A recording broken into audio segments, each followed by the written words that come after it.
En el episodio anterior hablamos del gran negocio del mundial, los boletos, los derechos de televisión, los patrocinadores, el circo más rentable de la historia del deporte. Y llegamos a una conclusión que incomoda y mucho. La mayor parte de ese dinero no se queda en el país sede. El dinero del mundial no se quedará ni en México ni en Estados Unidos y mucho menos en Canadá. No se quedará con los jugadores, no se quedará con los aficionados. Se va a una oficina en Zúrich, Suiza, a una organización que técnicamente no tiene fines de lucro. Sí, escuchaste bien. La organización que genera más de 13,000 millones de dólares en un solo ciclo de 4 años se declara asociación sin fines de lucro. Y hoy vamos a entender por qué. ¿Por qué la FIFA se lleva todo el dinero y por qué le incomoda tanto? Tanto les incomodó el video anterior en donde hablamos que se llevan todo el dinero que incluso nos tiraron el video anterior. Pero volviendo al tema, ¿cómo llega ese dinero? ¿A dónde va realmente? ¿Quiénes se benefician más allá de la FIFA? Y todo lo que la Federación Internacional del Fútbol no quiere que sepas. 21 de mayo de 1904, París, Francia. En una pequeña sala de reuniones, representantes de apenas 7 países europeos se sientan a la mesa. ¿Quiénes son?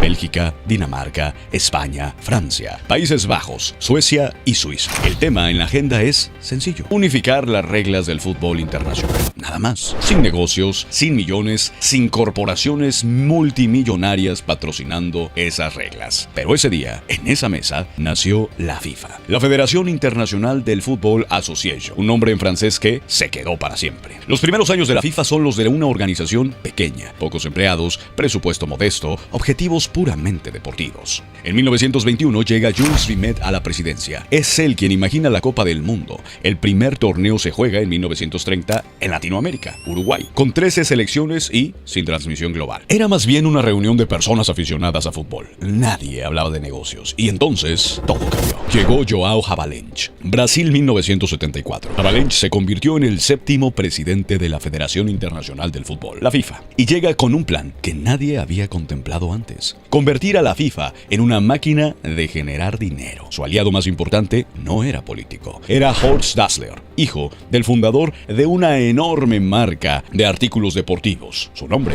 Adidas. Dassler le propuso un modelo revolucionario: atraer grandes marcas corporativas, ofrecerles los derechos de patrocinio de todos los torneos de la FIFA y compartir las ganancias. Ese fue el momento en que el fútbol dejó de ser un deporte y se convirtió entonces en una industria que generaría millones. Cuando Havelange llegó a la FIFA en 1974, la organización tenía menos de 10 empleados de tiempo completo. Cuando se fue, 24 años después, el New York Times escribió que había transformado la FIFA, y vaya transformación, de una operación incipiente en una pequeña oficina a una potencia mundial que supervisa una industria de 250,000 millones de dólares anuales. Pero aquí viene la parte más interesante y oscura del modelo, la parte que vale la pena entender. La FIFA está registrada en Zúrich, Suiza, bajo la figura jurídica de una asociación sin fines de lucro. ¿Pero qué significa eso en la práctica? Básicamente significa que no tiene accionistas, que no distribuye dividendos, que técnicamente no existe para generar utilidades privadas, aunque las tiene, y que en Suiza esa figura le concede lo que ya le ha concedido en todos los demás países: exenciones fiscales significativas sobre sus ingresos.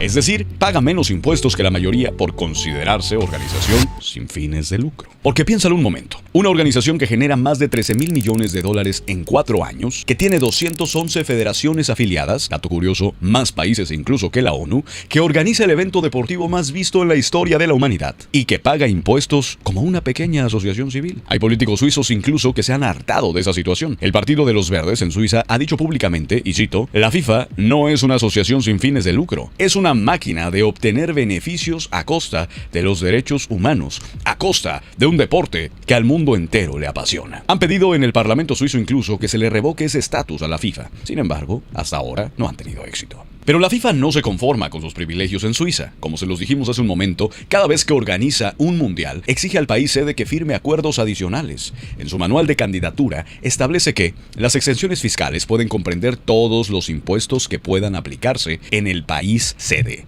Es decir, en casos prácticos, no pagan IVA, no pagan ISR, no pagan impuestos sobre las ganancias y además exigen que tampoco los paguen los patrocinadores, las televisiones que retransmiten los partidos y sus socios comerciales del torneo.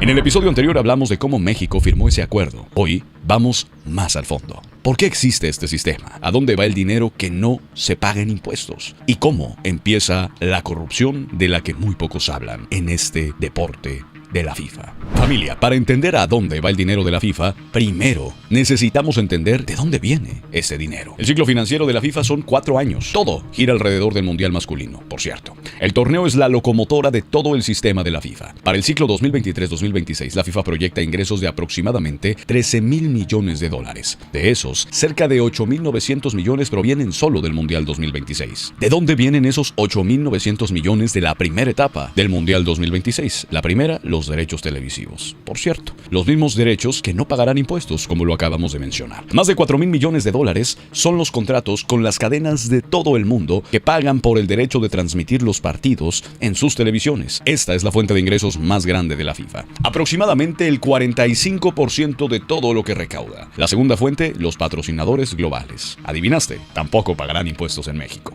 Cerca de 2,800 millones de dólares. ¿Qué marcas? Adidas, Visa, Coca-Cola, Hyundai y ahora también Aramco, la petrolera estatal de Arabia Saudita. Cada patrocinador paga cientos de millones por el derecho de poner su logo en el partido de fútbol más visto de todo el mundo. La tercera fuente, boletos y hospitalidad VIP. Cerca de 3,000 millones de dólares. Entradas al estadio, paquetes premium, suites corporativas, lo que pagas tú cuando vas al partido y también lo que pagan las corporaciones por los palcos y experiencias exclusivas. Bien, ahora que ya sabemos de dónde entra el dinero, ahora viene la pregunta que más me interesa en este video. ¿A dónde va el dinero? La FIFA dice que reinvierte el 90% de sus ingresos en el fútbol, dice. Esa es su defensa pública y técnicamente tiene algo de razón. Pongamos atención en esa palabra, algo de razón. Porque el dinero sí regresa, pero no al lugar que tú te imaginas. El primer destino es a los premios a las selecciones. Para el Mundial 2026, la FIFA distribuye 871 millones de dólares en premios entre las 48 selecciones participantes. El campeón se lleva 50 millones de dólares. Destino 2, pago a los clubes. Los clubes que ceden a sus jugadores para el Mundial del 2026 reciben un total de 355 millones de dólares, un récord histórico para la FIFA. El destino 3, el programa Forward. Las 211 federaciones miembros reciben fondos de desarrollo y en el ciclo Forward 3.0 se han destinado hasta 8 millones de dólares y están disponibles para cada federación en 4 años. El destino 4, reservas financieras. Y ese es el gran tema. La FIFA acumula reservas que superan los 3,600 millones de dólares. Pero estas cifras hay que repasarlas una por uno. Repasemos las cifras. Si el ciclo genera 13,000 millones de dólares y la FIFA entrega apenas 871 millones a las selecciones, más de 355 a los clubes y en su programa de desarrollo apenas unos miles, ¿cuánto se queda la propia FIFA? Las respuestas son sus reservas financieras. Acumula más de 3,900 millones de dólares en ahorro después de pagar todos sus compromisos. Una organización sin fines de lucro con casi 4,000 millones de dólares en reserva, así como lo escuchaste. Solo para dimensionar, aproximadamente, el presupuesto de salud de varios estados en México es de cerca de 10,000 millones de pesos al año. Eso significa más o menos unos 500 millones de dólares. Es decir, la FIFA, en teoría, solo en reserva tendría el equivalente al presupuesto de 8 estados en salud de toda una población. Pero por si fuera poco, no paga impuestos. Eso es la Federación Internacional del Fútbol. Eso es la FIFA. Pero vamos más allá, porque esto es un punto de inflexión importante. Hay un argumento que la FIFA repite una y otra vez, y es importante que lo evaluemos con total honestidad. Dicen que ellos no acumulan el dinero para enriquecerse. Dicen que lo que ganan lo reinvierten en el desarrollo del fútbol global. Dicen que tienen un programa que lo prueba. Lo llaman FIFA Forward, lo que acabamos de hablar. El programa fue creado en 2016, justo cuando Gianni Infantino llegó a la presidencia, y en los primeros 7 años, la FIFA reporta haber puesto a disposición de este programa aproximadamente 2,800 millones de dólares para las 211 federaciones, las 6 confederaciones y diversas federaciones regionales. No seamos mal pensados, dicen. Los números que representan son impresionantes. Más de 1,600 proyectos específicos financiados, 577 nuevas canchas de fútbol construidas, 208 nuevas competencias creadas. La propia FIFA dice que desde el 2016 la inversión en desarrollo del fútbol se multiplicó por 7, aunque sus ingresos no llegaron a duplicarse en ese periodo. Pero aquí viene la pregunta incómoda. incómoda. ¿Eso de verdad es un presupuesto que logra alcanzar? Porque piénsalo un momento. La FIFA generará 13,000 millones de dólares en 4 años. El Forward les da a cada federación 8 millones en ese mismo ciclo. Son 211 federaciones. 8 millones por federación. En 4 años, eso es apenas 2 millones de dólares al año para administrar el fútbol de un país entero. Para una federación como la de México o Argentina, 2 millones de dólares es muy poco. Para una federación pequeña del Caribe o del África Central, puede ser algo significativo. Pero aquí está el problema. El problema que muchos críticos señalan constantemente y que la FIFA ha decidido ignorar. La FIFA decide qué proyectos se financian. La FIFA supervisa cómo se gasta el dinero. La FIFA aprueba las estrategias de desarrollo y las federaciones que no cumplen con las condiciones no reciben los fondos. En otras palabras, el dinero que la FIFA llama desarrollo del fútbol también es una herramienta de control político sobre sus miembros. Los mismos miembros que terminan votando por el próximo presidente de la FIFA. Una federación que depende de esos 8 millones cada 4 años pensará 2 veces antes de votar en contra de la FIFA. Además de criticar a su presidente, antes de cuestionar cómo se eligen las sedes de los mundiales. El dinero del desarrollo también compra lealtades y esa es una de las primeras corrupciones. Porque esto no es una teoría, es la historia que hemos visto repetirse en décadas y el escándalo más grande de esa historia tiene nombre propio. Se llama el FIFA Gate. Zurich, Suiza, Hotel Baur au Lac, 5 estrellas. La FIFA está celebrando su congreso número 65. En pocas horas elegirán al nuevo presidente. Los candidatos, Joseph Blatter, el presidente en turno, y el presidente Ali bin Hussein, de Jordania. Los dirigentes desayunan, se saludan en los pasillos, sonríen para las cámaras. El momento cambia por completo. Porque entonces, la policía suiza entra al hotel. A petición del Departamento de Justicia de los Estados Unidos, los agentes arrestan a 7 altos funcionarios de la FIFA. El mundo ve por primera vez lo que ya se sabía en los pasillos del poder. La FIFA era una red de corrupción organizada. Las investigaciones habían comenzado en 2011 y todo partió de un hombre que amaba demasiado los lujos. Chuck Blaser era el secretario general de la CONCACAF, la Confederación de Norteamérica, Centroamérica y el Caribe. También era miembro del comité ejecutivo de la FIFA. Era conocido por su estilo de vida extravagante. Viajes en jets privados, fiestas de alto nivel, cenas costosísimas y todo pagado con dinero que no era suyo. Cuando la FBI lo rastreó, descubrieron que llevaba más de 10 años sin declarar impuestos. Curioso, un secretario general de una organización sin fines de lucro que pide no pagar impuestos en los países, tampoco pagaba impuestos. Le dijeron que podía incluso ir a prisión y Blaser tomó una decisión que destruyó el mundo del fútbol como lo conocíamos. Decidió cooperar. Y es que esto parece de película. Durante meses, Chuck Blaser usó un dispositivo de grabación oculto en un llavero. Grabó conversaciones con altos directivos de la FIFA. Traicionó a sus propios compañeros de camarilla, los cuales también tenían actos de corrupción. Las pruebas que entregó al FBI fueron fundamentales para que lo ocurrido el 27 de mayo de 2015 en ese hotel en Zurich se llevara a cabo. En total, el Departamento de Justicia de Estados Unidos acusó a 14 personas, 9 directivos vinculados a la FIFA y 5 ejecutivos del mundo del marketing deportivo. Los cargos: fraude, crimen organizado, lavado de dinero. El monto de sobornos investigados, con mucha atención, más de 150 millones de dólares. ¿Por qué tenían jurisdicción los Estados Unidos? Porque el dinero ilícito transitó por el sistema bancario norteamericano, una construcción jurídica brillante que les permitió perseguir a corruptos en todo el mundo y también a algunos enemigos políticos. Jack Warner, Trinidad y Tobago, vicepresidente de la FIFA, presidente de la CONCACAF. Los documentos judiciales establecen que recibió sobornos por un total de 5 millones de dólares a cambio de su voto para que Rusia fuera sede del Mundial 2018. Joseph Blatter, el presidente de la FIFA, no fue arrestado ese día, pero las investigaciones lo alcanzaron. Terminó admitiendo ante un juez que aceptó sobornos para votar por Francia como sede del Mundial del 98 y por Sudáfrica para el 2010. La fiscal general de Estados Unidos, Loretta Lynch, lo resumió con una frase que vale la pena repetir hasta el cansancio. No contentos con secuestrar el deporte más popular del mundo por décadas con ganancias ilícitas, estos acusados trataron de institucionalizar su corrupción para asegurarse de que podían vivir de ella, no por el bien del juego, sino para su propio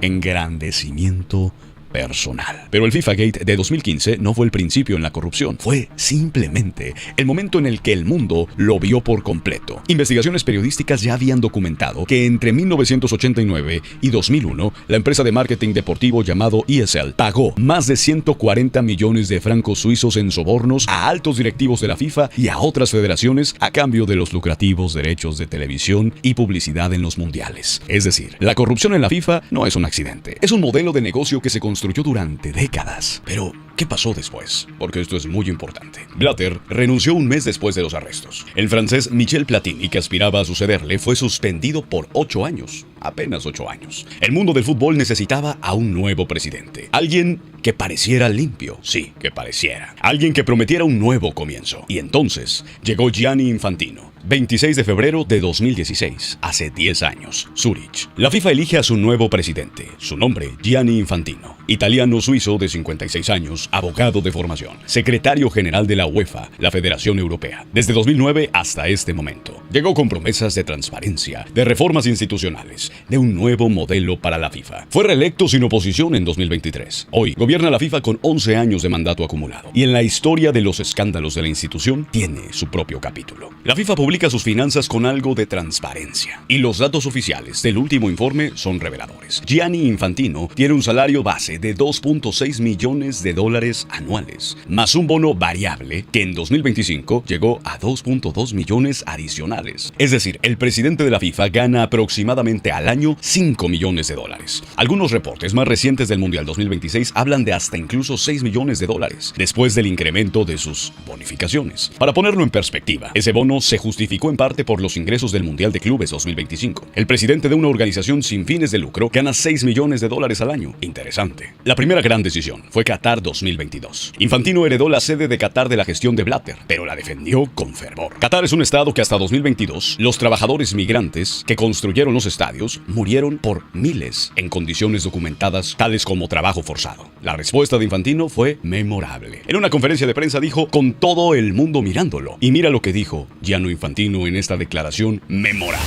Hoy me siento catarí, hoy me siento árabe, hoy me siento africano, hoy me siento gay, hoy me siento discapacitado, hoy me siento un trabajador migrante.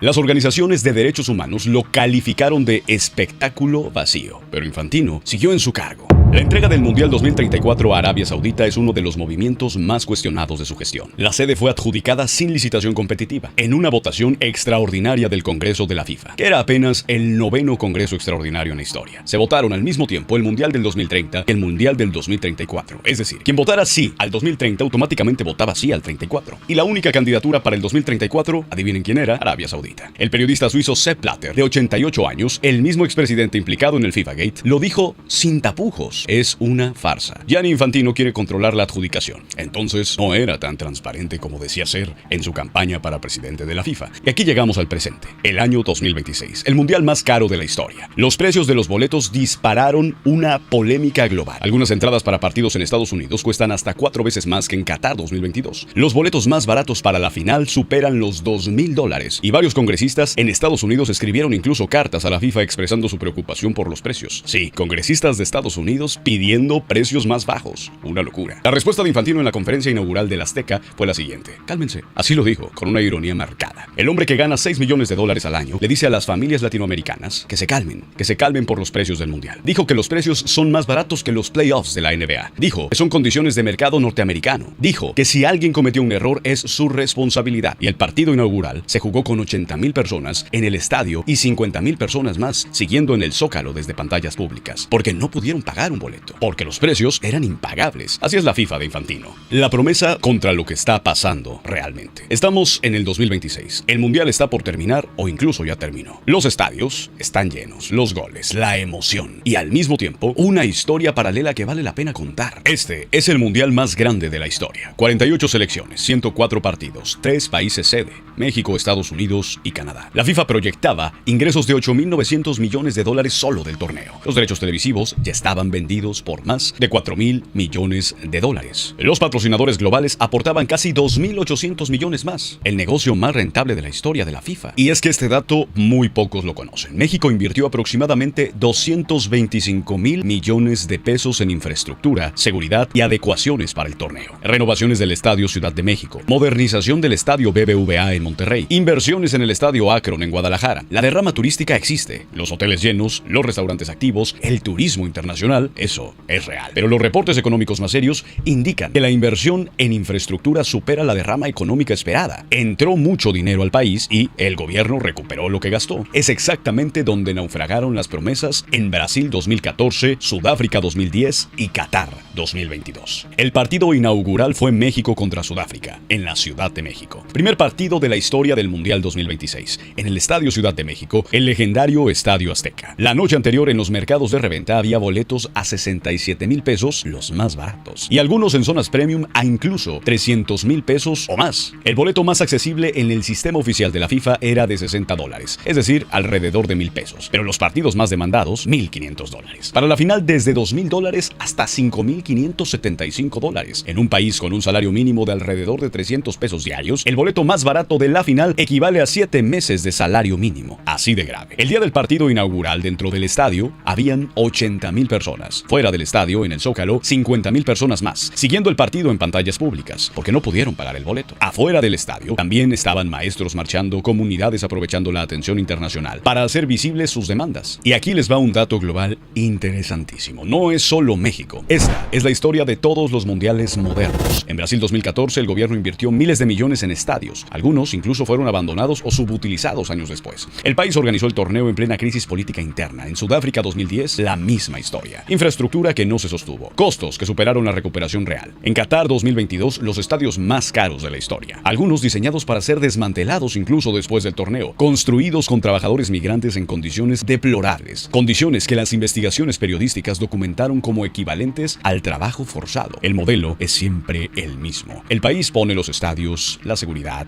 pone la infraestructura, la FIFA se lleva todo el negocio. Y llegamos al punto más importante de este documental. Después de todo lo que analizamos, la pregunta que surge es inevitable. ¿Puede existir el fútbol sin esta Federación Internacional del Fútbol y Asociación sin fines de lucro, es decir, la FIFA? La respuesta tiene dos partes. La primera parte y lo que muchos han intentado. En 2021, 12 de los clubes más poderosos de Europa anunciaron la creación de una Superliga Europea. Real Madrid, Barcelona, Juventus, Chelsea, Liverpool, Manchester y más. Su argumento: el fútbol europeo estaba siendo explotado por la UEFA, la Confederación Europea bajo el paraguas de la FIFA. Querían un circuito propio, con sus reglas propias, con sus propios ingresos. La reacción fue devastadora. Los gobiernos europeos amenazaron con intervenir. Los aficionados protestaron en las calles. La UEFA amenazó con expulsiones. El proyecto colapsó, escúchalo muy bien, en apenas 48 horas. Pero su existencia demuestra algo muy importante. Los poderosos dentro del sistema tampoco están conformes. La segunda parte, el monopolio como herramienta. El fútbol tiene 211 federaciones afiliadas a la FIFA, más que los países miembros de las Naciones Unidas. Eso significa que si una federación se separa de la FIFA, sus jugadores no pueden competir en el Mundial. Sus clubes no pueden jugar en torneos internacionales reconocidos. Los árbitros y sus ligas quedan fuera del sistema global. La FIFA no tiene competencia porque construyó un monopolio sobre el que nadie se puede dar el lujo de operar. Hay quienes dentro del sistema piden incluso cambios. Representantes de varias federaciones han cuestionado cómo se eligen las sedes. Hay propuestas para crear organismos de supervisión independiente, para separar el rol presidencial del ejecutivo, para que los reportes financieros sean más transparentes. Pero la estructura de la votación de la FIFA hace que esos cambios sean muy difíciles. Cada una de las 211 federaciones tiene un voto. La de Brasil y la de las Islas Feroe valen lo mismo. Y las federaciones pequeñas dependen, como ya lo dijimos hace un momento, del dinero del programa Forward. Del dinero que controla la FIFA. Del dinero que controla Infantino, el presidente de la misma. El mismo presidente que se acaba de reelegir. El sistema se cuida a sí mismo. Y entonces la respuesta a la pregunta inicial: ¿puede existir el fútbol sin esta FIFA? Técnicamente, sí. El fútbol existió antes que la FIFA incluso. Se jugó en calles, patios, terrenos sin nombre y se seguirá jugando incluso después de esto. Pero el fútbol global organizado, mundialista, el que mueve 13,000 millones de dólares cada 4 años, ese fútbol pertenece hoy a la FIFA y la FIFA no parece dispuesta a cambiar.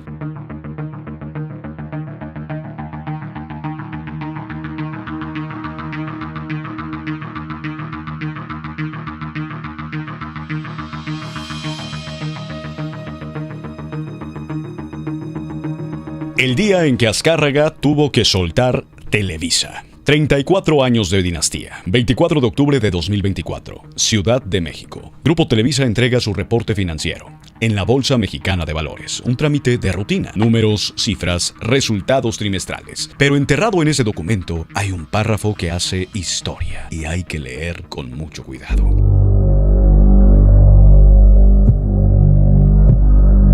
El Consejo aprobó una propuesta del señor Emilio Azcárraga Llán, presidente ejecutivo del Consejo, para tomar licencia con efecto inmediato. Esto, en tanto se resuelve la investigación que está llevando a cabo el Departamento de Justicia de los Estados Unidos relacionada con el caso La FIFA. Para que entiendas la magnitud de este párrafo, necesitas saber esto. Desde 1930, cuando Emilio Azcárraga Vidaurreta fundó el imperio, pasando por Emilio Azcárraga Milmo, el Tigre, el hombre más poderoso de la televisión en español, hasta su hijo, el antes mencionado, Emilio Azcárraga Llán, un Azcárraga siempre estuvo al frente de esa poderosa empresa de medios de comunicación llamada Televisa. 94 años, 3 generaciones. La empresa que durante décadas decidió qué es lo que veía México, qué sabía el país, en qué creía México. Y ese día, por primera vez en casi un siglo, no hubo un Azcárraga al mando. La razón, una palabra que tú ya conoces y que acabamos de mencionar, el FIFAgate. Hoy te voy a contar la parte de esta historia que conecta directamente con México, cómo el escándalo de corrupción más grande en la historia del deporte terminó tocando la puerta de la televisora más poderosa de habla hispana, y por qué los mundiales que tú viste en televisión están en el centro de toda esta investigación que terminó con la presidencia de Emilio Azcárraga Llán. Y esto es lo que nadie te está contando.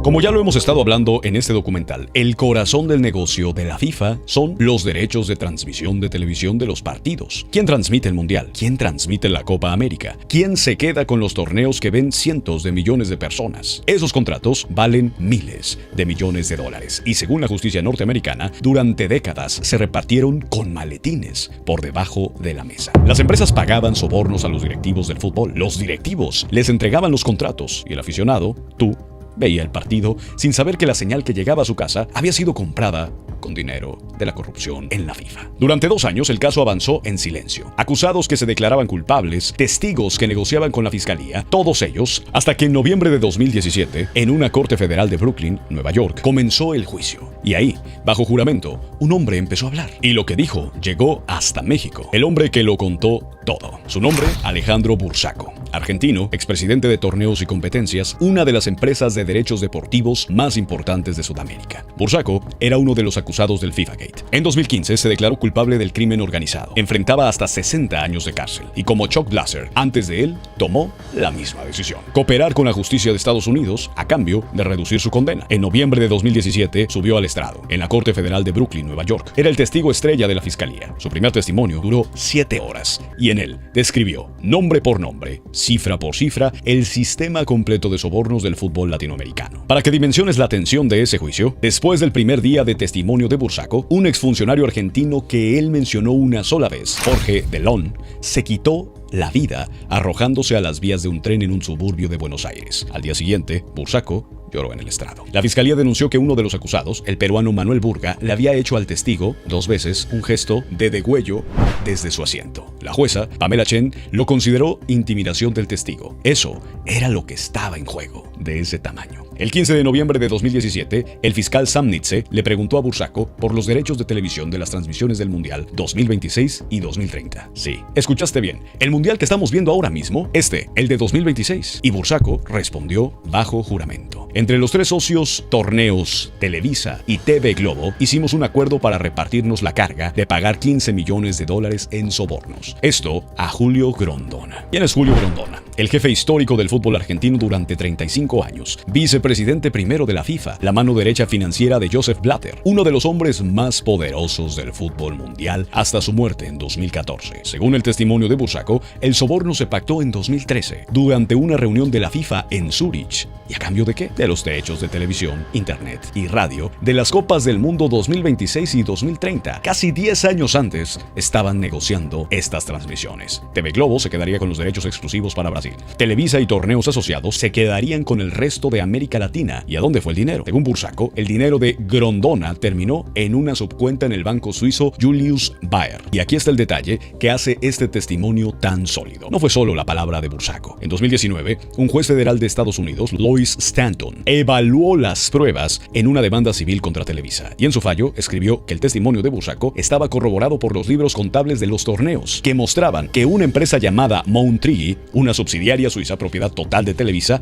hizo un pago de $7.25 millones por los derechos de los mundiales del 2026 y el 2030 a una subcuenta bancaria dedicada a Grondona. Los libros contables, el nombre de la subsidiaria, el monto exacto, la subcuenta. Eso está en documentos judiciales de Estados Unidos. ¿Y qué pasó en México cuando Bursaco dijo eso en Brooklyn? Primero, fue un silencio. Televisa no comentó las acusaciones en su momento, y cuando se pronunció, negó categóricamente haber incurrido en cualquier práctica irregular. Eso ha sido su posición desde entonces, y es importante decirlo. Al día de hoy, no existe ninguna condena contra Televisa ni contra Emilio Azcárraga Gallán, pero los hechos, que sí están documentados, cuentan una historia de consecuencias bastante graves.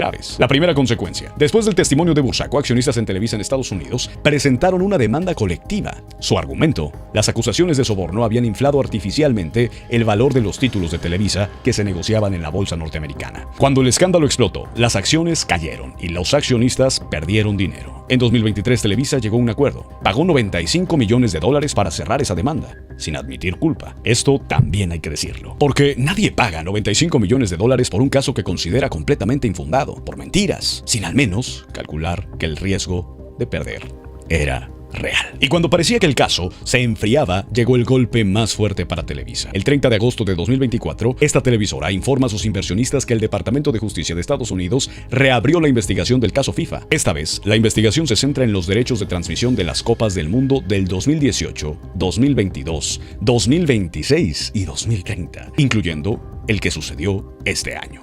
Y 2 meses después, el 24 de octubre de 2024, llegó el párrafo con el que abrimos este episodio. Emilio Azcárraga Gallán, de 56 años, hijo de Emilio Azcárraga Milmo, nieto del fundador, heredero de la dinastía televisiva más poderosa de Latinoamérica, dueño del Club América, pidió licencia con efecto inmediato de la presidencia del Consejo Administrativo de Televisa, mientras se resuelve la investigación del Departamento de Justicia. El hombre que asumió el imperio en 1997 a los 29 años tras la muerte de su padre, Emilio Azcárraga Milmo, el hombre que dirigió la empresa, que definió la televisión en español durante décadas, quedó fuera. Televisa sin un Azcárraga al frente. Y aquí es donde este episodio deja de ser una historia de fútbol y se convierte en una historia de poder. Porque Televisa no es cualquier empresa. Televisa durante décadas fue el poder detrás del poder en México. La empresa que hacía presidentes, la que decidía qué escándalos existían y cuáles nunca llegaban a tu pantalla. Emilio Azcárraga Milmo, el Tigre, lo dijo con todas sus letras en los años 90. Se declaró abiertamente un soldado del PRI.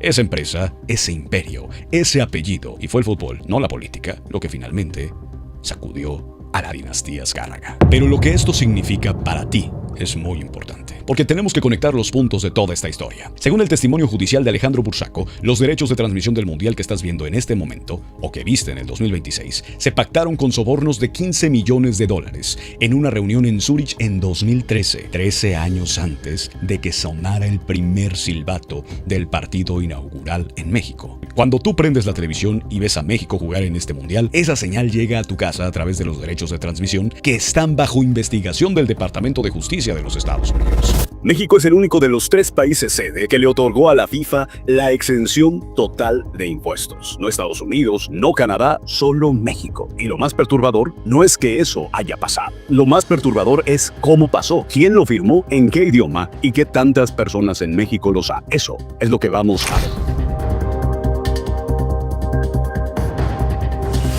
Hay un documento de 93 páginas que nadie te leyó y que durante años estuvo prácticamente oculto. 93 páginas redactadas en la Secretaría de Gobernación, firmadas en 2018 en inglés.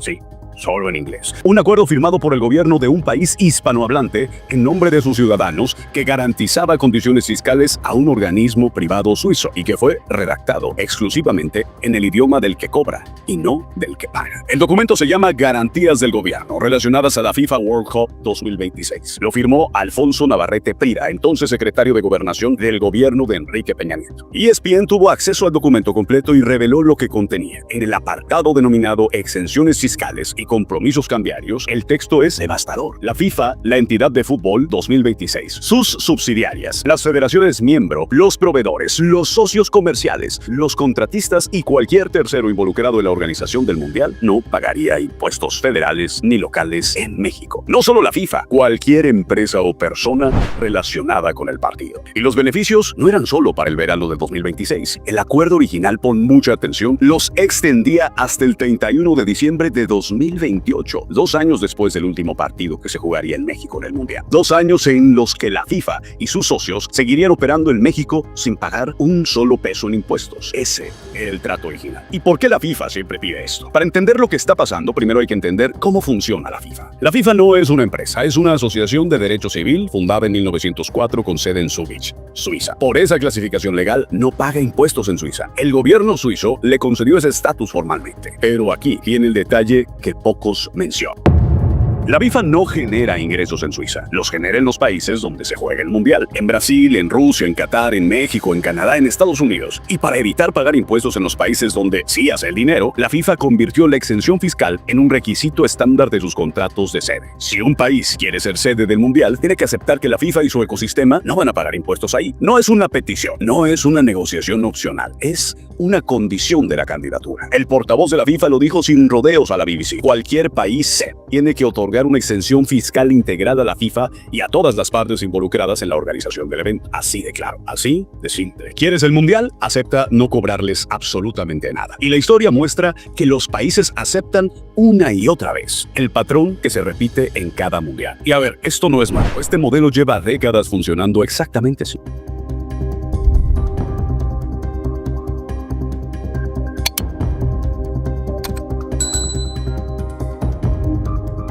Alemania en 2006, el país anfitrión le cedió a la FIFA exenciones fiscales estimadas en $272 millones. Para ser sede de uno de los mejores mundiales organizativamente, Alemania pagó ese coste. Alemania es una de las economías más sólidas del mundo. Sudáfrica 2010. La FIFA reportó ingresos de $3.800 millones libre de impuestos. Ese año, según la propia FIFA, fue el más rentable de su historia para la FIFA. Sudáfrica, en cambio, cerró el año con una pérdida neta de $3.100 millones. Para hacerlo más claro, la FIFA tuvo su mejor año, el país sede tuvo su peor año fiscal, en el mismo torneo, al mismo tiempo, y aún hay mucho más. Ese año, el número de turistas en Sudáfrica cayó a la mitad comparado con los años previos, el llamado efecto de desplazamiento, en donde los turistas habituales dejan de visitar el país durante el Mundial porque los precios explotan y la logística colapsa. Brasil 2014, el gobierno invirtió cerca de $15.000 millones en estadios, infraestructura y transporte, como se los habíamos hablado. El estadio Mané Garrincha costó $550 millones. Meses después del torneo fue convertido en un estacionamiento de autobuses. $550 millones. Estacionamiento. Y durante ese mundial, la FIFA también operó libre de impuestos en Brasil gracias a la legislación especial que el Congreso brasileño aprobó para garantizar con las garantías exigidas. Romário, el exfutbolista y entonces legislador, dijo algo que quedó registrado para la historia. La FIFA proyecta ganar $1.800 millones en utilidades. Eso debería generar $450 millones de impuestos para servicios públicos. Pero la FIFA no va a pagar nada. Qatar 2022 es un capítulo aparte que merece su propio capítulo, pero el patrón es el mismo. FIFA gana, el país sede pone y los impuestos se quedan en ceros. Y entonces llega México 2026 y el patrón no solo se repite, se lleva al extremo. Y es que esto es porque México cedió más que nadie. Aquí viene una pregunta que es incómoda, pero bastante necesaria. Si todos los países sede enfrentan esta exigencia fiscal, ¿por qué México terminó cediendo aún más que Estados Unidos y Canadá? La respuesta la dio un congresista de manera sorprendentemente honesta en una entrevista. Lo que dijo fue: a veces el que menos tiene es el que más tiene que dar para traer el paquete. México enfrentaba una desventaja estructural en la negociación en 2018 con Enrique Peña Nieto. Estados Unidos y Canadá tienen estadios con mejor infraestructura. México, mejor conectividad entre ciudades, mejores aeropuertos, mejores carreteras, mejores condiciones de seguridad en la cadena logística. México no podía competir en infraestructura, entonces compitió con algo peor, algo que le afectaría a todos los mexicanos durante años. Compitió en costo fiscal. Estados Unidos negoció exenciones parciales, ciudad por ciudad, estado por estado. De hecho, ciudades como Minneapolis Minneapolis, Chicago y Glendale, en Arizona, abandonaron la candidatura porque no estaban dispuestas a cumplir con todas las exigencias fiscales de la FIFA. Canadá también otorgó exenciones, pero limitadas y negociadas. México dijo que sí a todo. Lo dijo a través de un documento de 93 páginas redactado en inglés, firmado en una oficina en Gobernación en la Ciudad de México, que el público mexicano no supo que existía hasta 4 años después de haber sido firmado. De ese tamaño fue la mentira del gobierno de Enrique Peña Nieto. La pregunta que quedó sin responder es esta: ¿cuánto vale la sede del partido inaugural del mundial más grande de la historia? Y eso justifica el precio fiscal que México pagó por conseguirla. El alcance real no es solo la FIFA. Este es el punto que la cobertura mediática normalmente no profundiza lo suficiente y que es enormemente importante. La exención no aplica solo a la FIFA. El artículo 25 transitorio de la Ley de Ingresos de la Federación 2026 es bastante explícito. Todas las personas físicas y empresas residentes en México y en el extranjero que participen en la organización de la Copa Mundial de forma directa o indirecta no pagarán impuestos por estas actividades. Un senador que votó a favor lo explicó así: está planteado para todas las empresas que participen directamente en la organización del Mundial, las televisoras que estarán difundiendo o haciendo las relatorías del Mundial, los grupos de hotelería, de viajes, todas las que participan, las televisoras que transmiten el Mundial, las cadenas hoteleras que alojan a los equipos y delegaciones, las agencias de viajes que venden los paquetes turísticos, los proveedores de logística y seguridad, los socios comerciales de las marcas patrocinadoras, todos: Adidas, Coca-Cola, Hyundai, Qatar Airways, Visa, todas las empresas que pagan millones de dólares por el privilegio de asociar su nombre al Mundial, operando en México sin pagar un solo peso en impuestos. Un especialista en justicia fiscal de Oxfam, México, Diego Merla, lo resumió de manera que vale la pena escuchar con mucha atención. En un país donde de por sí recaudamos muy pocos impuestos y en sí hay muchas carencias en la provisión de servicios públicos, siempre la narrativa es que no alcanza el presupuesto para todo lo que tenemos que gastar. Es como pelearse por una cobija: si le das más a uno, le quitas a otros. Nunca pensamos por qué tenemos una cobija tan pequeña. En parte porque estamos muy acostumbrados a renunciar a cobrar impuestos con tal de que pasen este tipo de cosas. Una cobija chica que México decidió de manera voluntaria restarle a la FIFA. Una cobija chica que es en gran parte una falta de una reforma fiscal. En México, los multimillonarios son aquellos que proporcionalmente pagan menos impuestos que las personas de la clase media y clase baja. La reforma que debió haberlo impedido todo. Y es que aquí hay un dato que muy pocos medios conectaron de manera directa, pero que es fundamental para explicar eso. En 2020, el gobierno de México aprobó una reforma constitucional específica. Esa reforma prohibió al gobierno otorgar exenciones fiscales totales o parciales a cualquier contribuyente. La razón fue exactamente la que se imagina: cerrar la puerta a tratos especiales para empresas o entidades que, por su tamaño o influencia, logran negociar condiciones que el ciudadano común jamás tendría. Porque seamos honestos, cuando nos llega nuestra nómina, cuando nos llega nuestro trabajo, cuando compramos alguna cosa, nosotros sí pagamos impuestos. La reforma se aprobó en 2020. El acuerdo con la FIFA se habría firmado en 2018. Entonces apareció el problema jurídico.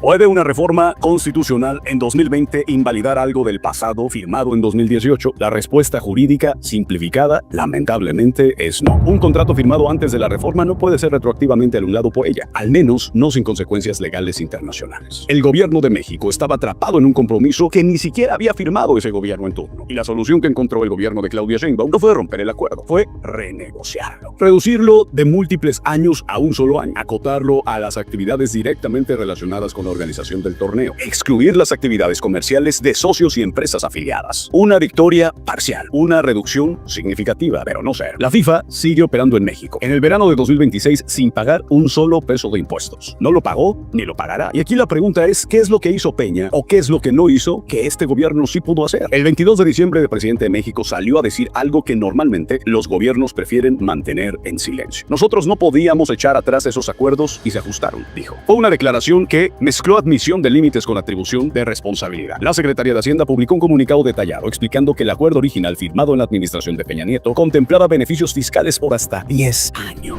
Lo escuchaste bien, 10 años. No solo para el Mundial de 2026, 10 años de operaciones de la FIFA y su ecosistema en territorio mexicano sin responsabilidad fiscal. El acuerdo también incluía la eliminación de procesos de control y administrativos hasta 2028. No solo impuestos, también controles regulatorios. La FIFA y sus socios hubieran operado en México con una libertad que ninguna empresa mexicana, grande o pequeña, tienen, nunca tendrán. Gabriela Cuevas, representante del gobierno mexicano ante la organización del Mundial, fue directa al evaluar el acuerdo original. Es cierto que el contrato firmado por el gobierno de Enrique Peña Nieto lastimaba las finanzas de México y dejaba a nuestro país en una plena indefensión legal. Plena indefensión legal. Ese fue el punto de partida de la actual administración. La renegociación redujo las exenciones a un solo año fiscal, a bienes y personas directamente involucradas en el torneo. Las actividades comerciales de socios y empresas afiliadas quedaron fuera. Fue un avance real, pero llegó tarde. y no llegó completo. La pregunta que se queda en el aire es esta: ¿por qué un acuerdo que literalmente deja al país en la indefensión legal pudo firmarse sin debate público, sin aprobación legislativa, en un idioma que la mayoría de los ciudadanos de este país no leen y están siendo afectados? ¿Por qué no lo supimos hasta 4 años después? Lo que cuesta el silencio fiscal.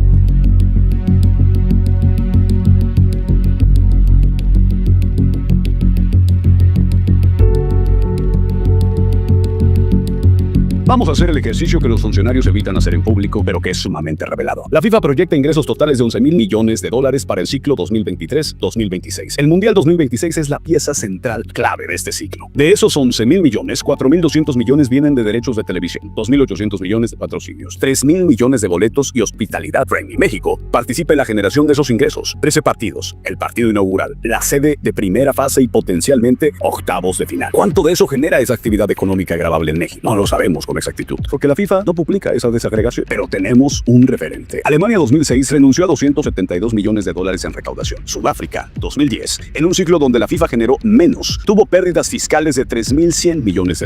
¿Qué escala estamos hablando para México 2026, cuando la FIFA espera el ciclo más rentable de su historia? La respuesta honesta es que nadie en el gobierno ha publicado ese número. Lo que sí publicó la Secretaría de Turismo es la proyección de derrama económica, que sería entre $1.800 y $3.000 millones adicionales en divisas por turismo. Y el gobierno utiliza esa cifra para justificar la exención fiscal. El argumento es: lo que no recaudemos en impuestos lo compensamos en actividad económica general. Es un argumento que tiene lógica, bastante superficial, pero que los datos históricos cuestionan con suma profundidad. Sudáfrica tuvo pérdidas a pesar de la derrama. El turismo habitual cayó a la mitad. Las promesas del legado económico raramente se materializan en términos que los gobiernos proyectan. Y en México, en particular, enfrenta una condición estructural que hace el argumento aún más débil. México es uno de los países de la OCDE con menor recaudación fiscal como porcentaje del PIB. Pagamos poquito y ni ese poquito quiere pagar. Ya partimos de una base de recaudación insuficiente y decidimos renunciar a cobrarles a una de las operaciones comerciales más lucrativas del planeta durante 40 días en nuestro territorio. Esa cobija no creció, simplemente se volvió un poco más chica. Para cerrar el análisis, hay que entender una paradoja fundamental. La FIFA se presenta al mundo como una organización sin fines de lucro, una asociación dedicada al desarrollo del fútbol global, y técnicamente,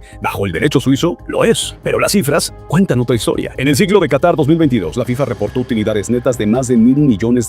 Infantino, el presidente de la FIFA, tiene un salario estimado de entre 3 y 5 millones de dólares anuales. Las oficinas centrales de la FIFA en Zúrich son un complejo de lujo que nada tiene de modesto. Una asociación sin fines de lucro que genera más utilidades por ciclo que muchas de las empresas más grandes del mundo. Y el mecanismo que hace posible esas utilidades es simple. La FIFA no construye nada, no invierte nada en infraestructura, no corre el riesgo financiero. Los países sede los construyen, los países sede invierten, los países sede asumen el riesgo. La FIFA llega, organiza el torneo, cobra los derechos, cobra los patrocinios, cobra hasta las entradas y ya se va sin pagar impuestos. Es el negocio perfecto que existe. Tú pones el estadio, yo me llevo la taquilla. Y los jugadores, porque son la estrella principal de esto. Y es que hay un detalle irónico que vale la pena mencionar.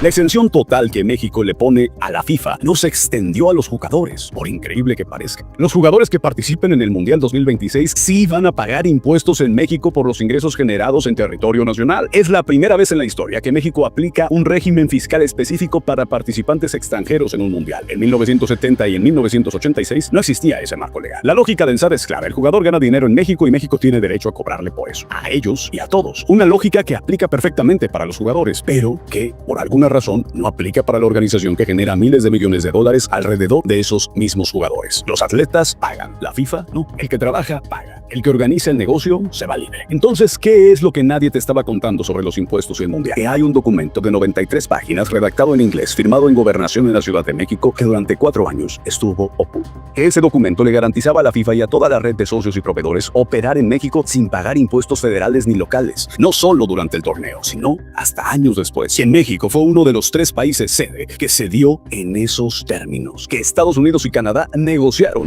México aceptó sin decir nada. Que el gobierno actual logró una renegociación real que redujo el alcance del acuerdo, pero que no pudo eliminarlo. Que un contrato firmado en 2018 no puede ser revertido unilateralmente sin consecuencias jurídicas. Que la FIFA es una asociación sin fines de lucro que genera millones de utilidades, que no paga impuestos en Suiza y que exige no pagar impuestos en los países donde organiza sus torneos, pero deja solos a los jugadores cuando se trata de pagar esos mismos impuestos. Y que los países, uno tras otro, aceptan. Porque el Mundial trae prestigio, porque el Mundial trae turismo, porque el Mundial une a la gente y da popularidad política. Y todas esas cosas son verdad. Pero también es verdad que el estadio que se llenan en banderas el 11 de junio va a ser un estadio donde la organización que cobra la entrada, los derechos de imagen, los contratos de patrocinio y los millones de hospitalidad premium no le va a dejar un solo peso al Estado.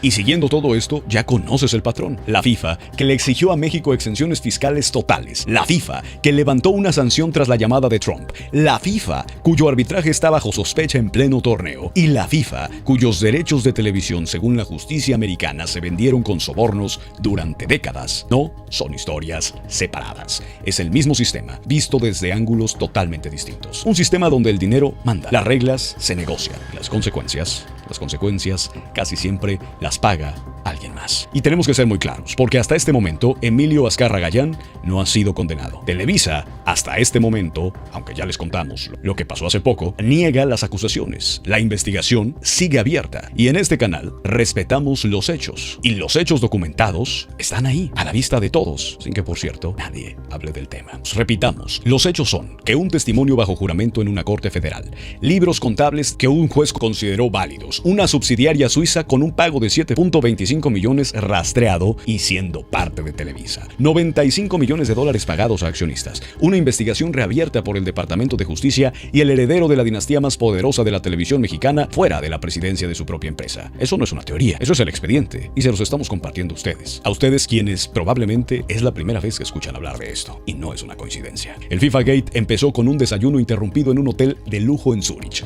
11 años después, sus ondas expansivas siguen derribando gigantes, presidentes de federaciones, vicepresidentes de la FIFA y ahora el heredero del imperio Azcárraga. Y la pregunta es, si los derechos del mundial que tú estás viendo se investigan por sobornos, ¿cuántas cosas más de este torneo se decidieron en cuartos cerrados y con dinero por debajo de la mesa? ¿Cuántas de esas cosas nunca sabremos que existen? Familia, llegamos al final de este documental, que ha sido un documental largo, pero estoy seguro que valió la pena totalmente. Porque si hay algo que este análisis deja claro es lo siguiente: la FIFA no es simplemente una organización deportiva, es una estructura de poder diseñada para extraerle valor al deporte más popular de la historia del mundo y concentrarlo en las manos de unos pocos. Nació como un club de aficionados hace ya más de 100 años y se convirtió en una corporación disfrazada de organización civil sin fines de lucro. Vivió décadas de corrupción documentada, sobrevivió el mayor escándalo de su historia y nadie sabe cómo, y hoy sigue siendo más poderosa que nunca. Genera más dinero que nunca, 13,000 millones de dólares. No paga impuestos, exige que los países sede tampoco los cobren. Su presidente gana 6 millones de dólares al año y el aficionado mexicano que quería ver la final en vivo necesita 7 meses de salario mínimo solo para el boleto. Entonces te dejo con la pregunta que este documental abre para todos. El fútbol es de quien lo juega, de quien lo siente, de quien madruga para verlo desde cualquier pantalla pública porque no puede pagar el boleto, o es